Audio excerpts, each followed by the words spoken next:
hari ini saya akan coba menjelaskan bagaimana atau tips cara untuk pembenihan ikan lele sistem booster.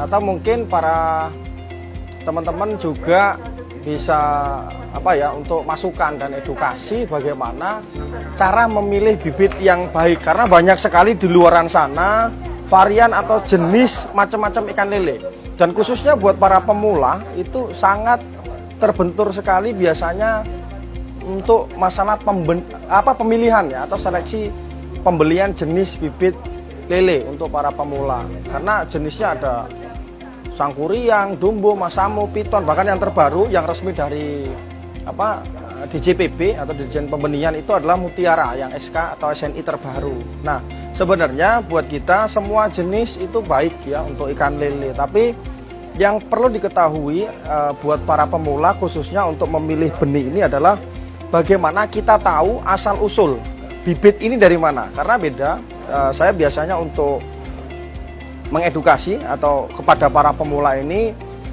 untuk pemilihan benih di awal itu kita harus tahu benih itu kita beli dari pengepul atau kita beli dari pembibit langsung, breeder langsung, karena itu akan beda hasilnya. Syukur-syukur nanti bisa kita melakukan pemijahan sendiri, itu bahkan akan lebih baik lagi karena kita lebih selektif untuk memilih bibit ini, sehingga pada saat dilakukan pembesaran nantinya akan mendapatkan hasil yang lebih bagus lagi.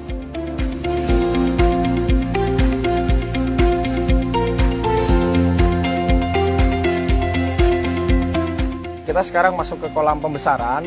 Nah, ini adalah kolam di mana kolam ini sudah berusia lebih kurang 4 bulanan ini sebenarnya. Sudah lebih dari usia panen, tapi karena kita di PDMKP Booster sendiri, PDMKP Fish Booster Center ini memiliki divisi pengolahan atau pengenalan edukasi pengolahan, jadi masalah ukuran size kita tidak ada menjadi masalah. Tapi buat para pembudidaya umum biasanya kan 3 bulan panen. Nah, ini usia 3 bulan dari pembenihan. Ukuran bibit yang tadi pembenihan lebih kurang 3 sampai 4 minggu tadi kita rawat di kolam pembesaran ini. Ini kolam pembesaran, kalau di sebelah sana ada kolam penggelondongan sebenarnya. Dari usia penggelondongan itu biasanya dari usia burayak 5 cm sampai ke cek 100, sekilo isi 100, nantinya baru kita masukkan ke kolam pembesaran ini sampai ke usia panen atau siap jual yang nantinya kita kirim pada pelanggan-pelanggan kita, atau kita masukkan ke ruang pengolahan yang kita miliki. Dalam konsep pembesaran yang kita jalankan, beberapa konsep dasar itu adalah bagaimana kita menjaga tetap yang namanya itu grading. Ini yang paling penting selama siklus pemeliharaan. Nah, grading ini kita lakukan selama 3 minggu sekali. Tujuannya seperti apa? Tujuannya kenapa harus 3 minggu? Ya, tujuannya agar kita tetap menjaga keseragaman ikan. Kemudian kita dapat mengevaluasi data setiap 3 minggu sekali, sehingga kita tidak kebobolan dalam pemberian jumlah pakan. Karena banyak orang ngeluh, kenapa FCR pakannya rugi kalau menggunakan pakan pabrik, kita rugi kalau mendapatkan pakan pelet. Makanya ada kesalahpahaman para pelaku usaha dalam perhitungan pemberian pelet umumnya. Dari mana? Dari perhitungan pakan. Nah, untuk pemberian pakan sendiri kita melakukan pemberian pakan itu 3 kali sehari, pagi, sore, dan malam. Tepatnya pagi jam 8 pagi, sore jam 16.00, dan malam pemberiannya dilakukan pada jam 22.00. Nah, kita juga memberikan multivitamin. Dengan tujuan apa? Nah, ini kan kadang kita melihat untuk ikan lele sendiri itu AKG atau angka kebutuhan gizi ikan lele adalah 18%. Sedangkan pakan pelet yang kita berikan itu mengandung protein 30% lebih.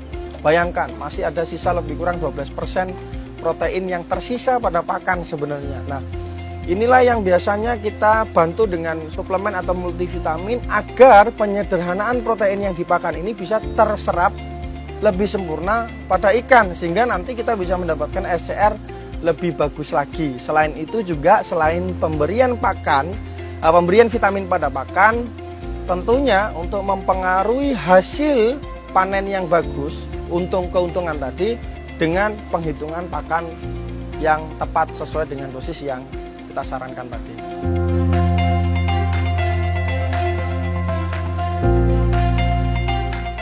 Nah, ini adalah kolam pipa pembuangan kita yang ukurannya 3 dim, 3 inci untuk ukuran kolam diameter 3, ketinggian kolam 1,5. Nah, untuk perawatan kita tidak harus langsung buang air itu banyak sampai separuh atau semua, enggak, tapi kita rutin untuk perawatan paling tidak membuang kotoran dasar sebelum melakukan pemberian pakan tadi.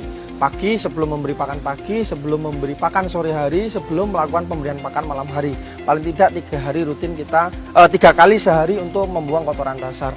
Nah, ini adalah contoh pembuangan kotoran dasar, bisa dilihat, dan itu tidak membutuhkan waktu yang lama. Dari air yang bening seperti ini, nah kita lihat sampai sebentar, nah kotorannya keluar semua. Setelah keluar air bersih langsung kita tutup lagi. Nah, paling tidak ini kita lakukan sebelum pemberian pakan.